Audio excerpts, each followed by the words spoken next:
Hi, everybody, and welcome to another episode. I'm your humble host, Alanda Silva, and I'm excited to bring this topic with you today. So, today we're going to talk about AI, friend or foe.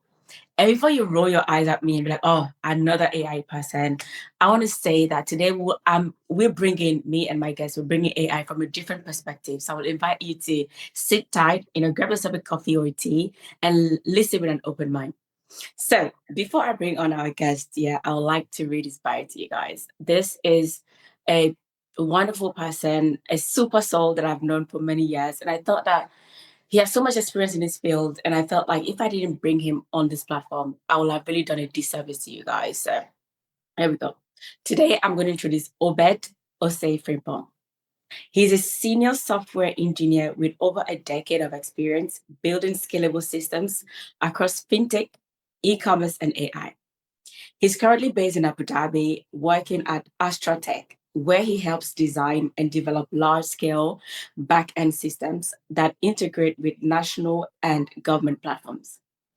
Before that, Obed worked with Decathlon in Shanghai, leading architecture improvements and mentoring engineers while driving innovations in product infrastructure and automation.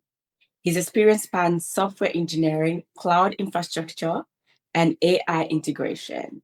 But more importantly, he's passionate about how technology can make life simpler and more human centered. Beyond engineering, Obed enjoys exploring how emerging technologies like AI and blockchain shape the future of work and society. He's also the co founder of software development agency called Kispex. Kispex is a software engineering agency that partners with businesses, whether startups or large enterprises, to build, modernize, and scale their digital systems. They specialize in transforming legacy systems, developing SaaS products, and providing consultation to streamline operations and drive growth. That was a lot. He's a great person. He's a great person. That was too much. That was It's a like, lot. oh wait, But did I I love do it. all of this? But in a nutshell, he's a great person. And today he's going to talk to us about AI, whether it's a friend or a foe, or how we can actually make sure that we are on top of it. So without any further ado, let me welcome Obed, not AI. Obed. So Obed, tell us a little bit about yourself. Yeah. Thank you, Alan, for giving me this opportunity. I mean, to have me on your podcast. So as Alan said, my name is Obed, and I've been in the industry for over a decade, starting from Ghana through to China, and now I find myself in Abu Dhabi currently.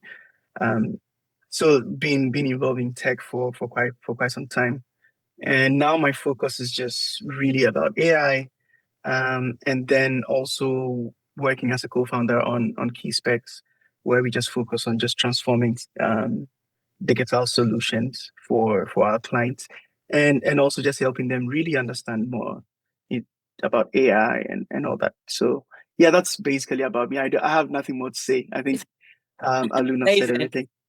Amazing. And for those of you who were just browsing through your YouTube and you jump on this video, welcome.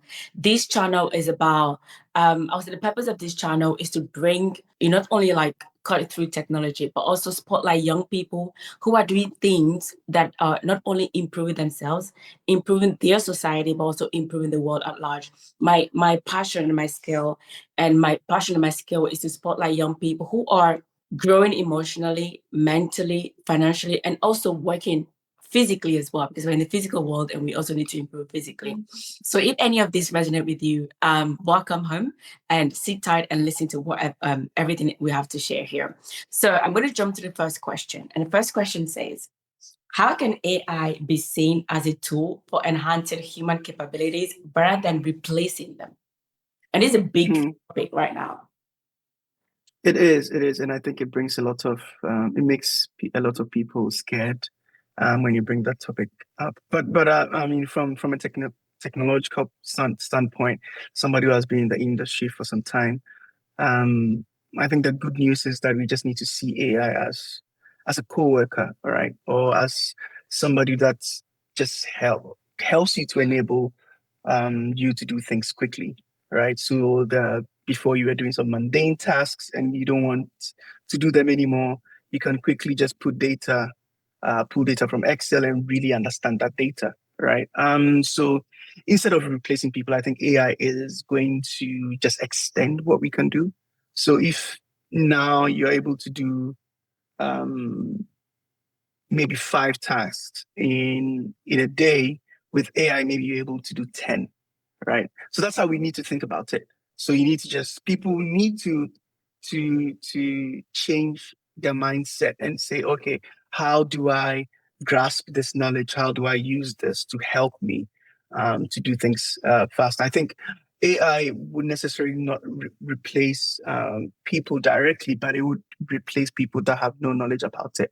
So if you are in a company that you don't have any knowledge about AI, you don't know how to use it to make you efficient, your company would rather get somebody who has that knowledge and then and let you go, right? Because they'll be able to do more. Yes, that makes complete sense. And before we started recording the podcast here, I was even saying that I love AI. I call AI my assistant because it will have taken me so long to kind of find someone to extend myself, like to create one that's like deeper. With AI, I'm able to extend my capabilities in blink of an eye. And for me, what excites me the most is that I'm the kind of person, and this might be different for everyone. I'm the kind of person, I love brainstorming. I love brainstorming. I love, having these brainstorming sessions. And sometimes people are busy, people are doing their stuff. And I'm just, and just speak with my AI agent and we just chat. And I throw some ideas here and it kind of pulls some ideas out. And at the end of the day, I'm like, oh my God. Yeah. I mean, think about it. Before, for example, let me give you a concrete example. When you have medical tests, right? So you have your test sent to your phone. Usually, you have to go back to the hospital for the doctor to sit you down and explain all those things to you. And last week, I wasn't feeling well. I did a couple of tests. I was like, okay, how do I understand this? Do I go back to the clinic or, I just downloaded the test, uploaded it to ChatGPT and say, hey, tell me what's wrong with me. And then you have clear understanding of it. So outside work, it can also help you, right? So that's how you need to think about it. You just need to embrace it in every aspect of your life, right? Yes. I mean, in little things, like sometimes I just tell ChatGPT, maybe I want to buy like a laundry detergent, but I don't know what is the best one. Okay, what's the difference between this one and that one? And it just tells me, oh, this is better because of this. Then I just choose what I need at that moment. So even in mundane things, think of it as an extension of yourself, someone that's smarter than you because it can pull like information on the web and compare things quicker and just give you an answer. And at least it's a point for you to start thinking about your life in a different way. Right. So my second question is, what are some examples of AI creating new job opportunities or industries that didn't exist before? I mean, this is the fun part, because when you really calm down to understand AI, you know that it comes with a lot. So it's not one changing jobs. It is changing jobs, but also it is creating a lot. So for example, you'd have a job like AI trainer. We never had that. So an AI trainer probably would be somebody who comes into a company or an organization and say, hey, you know what? I have the acumen. I know how these AI systems work, and I'm going to train all your staff, right? Yeah. And so they've learned this, and they want to come in there and just train all your stuff, right? So that's one. It creates and the flip side of that also the person that trains the AI itself to be able to understand human command. Right. Yes. That also happens as well. So there's that. So you have these things. And then also there are like prompt engineers that I had no idea who a prompt engineer is. I think 5 years ago we never even not even 2 or 3 years ago we never heard about prompt engineers. Right.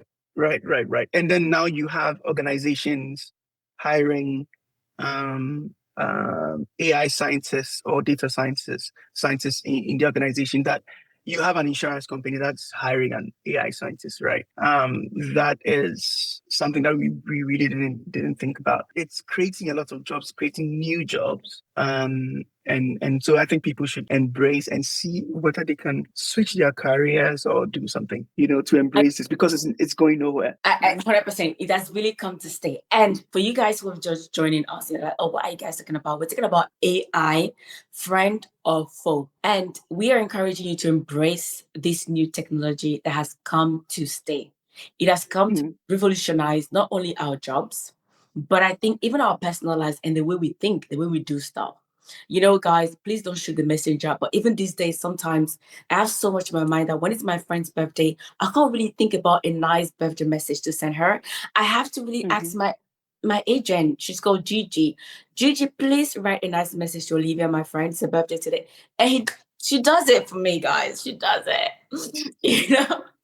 I mean, you could also think about when the internet, before internet, we didn't have anything like social media manager. We didn't have anything like app developers, right? We just had web devs or web developers. And then in I think app development really took off. It's somewhere around 2018, when the App Store became a thing, and all that. So that's what AI is still going to do. That jobs that are going to come up, that in the next 5 years it'll be just normal. Because now social media managers are like everywhere now, managing social media stuff. Just because we have the internet being accessible by a lot of people and social media stuff, right? So that's how we need to think about it. There will be new jobs. We just need to be attentive and know what these jobs are, and quickly just switch if you want to make that change. And be on top of it. And guys, and when we're talking about switching jobs, don't be thinking about don't think about, oh, I have to go back to uni, get a new certification. You can do that if you want, but it's not necessary. Whatever you're doing right now, think about how you can incorporate AI into it. How you can, make sure you're having your own personal chat GPT. Most companies right now have their own chat GPT as well.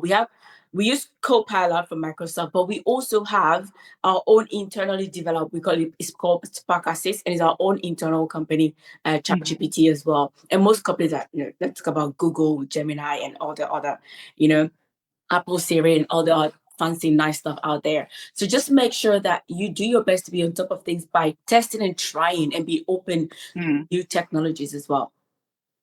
My third question, and it says, how can businesses and individuals prepare for and adapt to the changes brought by AI in the workforce? Yeah, I think for both of them, you just need to stay curious, right? So a company shouldn't just say, oh, we are not going into this AI stuff. Then you'll be left behind, and you would struggle, right? Moving forward, because companies that have embraced AI would move 10x faster than you. 100%. Right. So you need to look at for companies concretely, you need to look at what are the routine tasks that we can automate. Right. How do we improve customer service with AI, where you could have a system that just screens through calls or customer requests before it gets to the human level. Yeah. Right. So that's for businesses, they can look at things like that.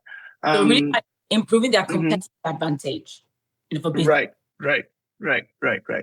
And then for individuals, I think we spoke about it. You just need to look at, okay, I'm not going to compete with AI. I need to work with AI.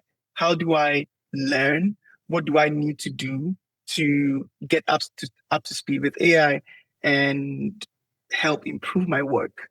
Right. When you do that, I think you become more valuable in a company now, right? If you are not able to do that, and you want to do everything with your brain and your manpower, you don't have the kind of data that the AI has. So you should be able to be curious. Okay, I want to learn more. I want to do stuff, right? Do some certification courses for AI, and then I think you should be good. Yeah, I love that. I love this. Stay curious, and that's so important. Not only for AI, but even in life, to grow and expand your capabilities in life. you need to stay curious. And talking about learning how to grow, you can get a certification. You're watching this video right now. There are lots of videos. I call YouTube University. So much you can learn on YouTube and start to apply in your own life and in your work before you even get any certification. Right. So I'll definitely invite you guys to stay curious. Right. And I mean, the last thing I'll add on this question is that you don't need to be a software developer or a programmer. AI is not, well, it sounds big, but it's not only for tech folks. What you need to do is learn how to use the AI tools, just like you learn how to use Excel or just like you learn how to use Microsoft Word. And when you do that, you would have a serious edge over somebody that doesn't. Yeah. Right. Even now with software developers, if you are utilizing AI to do your stuff, you're way ahead of anybody, right? Or all the other software engineers. So that's how we need to think about it. I mean, from the individual point of view. I totally agree. It also helps the individual to improve their own competitive advantage and the quality of their work as well, So, I mean, guys, in a simple way, it used to take me, I work as a marketing manager, and it used to take me like 2 weeks to kind of, whenever I get feedback or I do surveys, to create a full report for my executive team and then present it. It's like 2 weeks. That used to be a painful 2 weeks. After every event, I have to pull out the reports and then go through the surveys, put together the report and present it. It used to be painful. Now I do it in 3 days. Actually, two days, and I leave myself 1 day to review everything, and it's just magical. And it's even way better than I used to do in the past. So definitely. So, guys, we are halfway through this, and if you're wondering what are these guys talking about, watch this video again. Well, watch this video again. Today we're talking about AI friend or foe. And if this is your first time watching any of my stuff, I would invite you to subscribe and tap that bell button so that you get notified whenever I have new videos. So I drop in new videos here with my guests, every now and then. And we talk about things that help improve our lives physically, mentally, emotionally, financially as well. And that's very important. Today we're talking about AI and how that can improve your career as a person, but most important, even elevate your own life experience in this world. So my next question is, what measures can be taken to ensure that AI is developed and used ethically with a focus on benefiting society as a whole? First of all, AI is here to benefit us, right? And the most important thing that we need to look at is that AI is here to serve humanity, not the other way around, right? So because AI needs a lot of data to be able to give us accurate response, we need to ensure that the decisions that AI is making is transparent and doesn't have any discriminatory stuff, right? So I think government and big tech companies and other communities just need to put in place ethical rules to check the kind of data we are feeding into the AI, or we are feeding into these models, and also regulate the responses that we get, because you can't just leave it just like that, because AI is a machine, right? So whatever data you put into it without guardrails, it's just going to give you anything, right? I think maybe 2 weeks ago, I read that ChatGPT is going to allow, based on your age, is going to allow some adult content, which it just rose some eyebrows. People are like, no, you can't do that. But this, I think, places like Europe would not allow these things to go on, because I think they regulate things quite in a tight manner. So governments, especially, and tech companies are in for the money, but there are also some tech companies that are really focused on security and making the ethical part of AI. So the main thing is that we should be able to put guardrails with the kind of data we are putting into it, and two, the kind of output that we are getting into AI. We are getting out of AI, right? And I think that should be fine, and always have that core foundation that, okay, AI is here to serve. It's not going to take. It's not supposed to take out take over our lives, right? So I think that's basically some of the things that we need to do to ensure that AI works for us. I totally agree with that. And for me, I feel like the more we all get, the more we get to use AI and we all get to kind of, the world embraces AI. I think the more there is this sense of awareness comes in. I think it's kind of a communal responsibility for all of us to make sure that the way we are using AI is ethical as well. Like, right? Mm, And the data input into AI is ethical. And calling big tech companies, like you said, and government agencies. And I think I've heard, I don't know, I read this many times. I think we do have web police as well. I think there's an agency that their job is to kind of control that the information on the web is actually like yeah, guarded and clean. And obviously right. can't do everything. So it's really a call to action for every one of us to Mm, make sure that we use AI to enhance society and not to destroy. right. Right. And I mean, the last thing also would be, so every data that you put into these AI models or these AI tools are going to be still used to train, right? And then you have some of these companies, I think ChatGPT, Meta, and Microsoft give you the option as an individual, as an organization, to opt out of using your data to train. Yeah. Right. So then we trust that when you opt out, when you turn on that toggle, it's not going to use your data Yeah. to do that. If you know that that data is too sensitive, you just want to run it through the AI, but not they shouldn't use that to train Yeah. their models. I think that's also another thing that the tech companies are doing. That's also helping. I like that. I like that they also give you the option. All right. Mm. Like that. Yeah, that's been ethical. So guys, we're gonna bring this to a close with a final question, which is how can education and continuous learning play a role in helping people embrace AI and mitigate fears of job replacement? Education changes everything.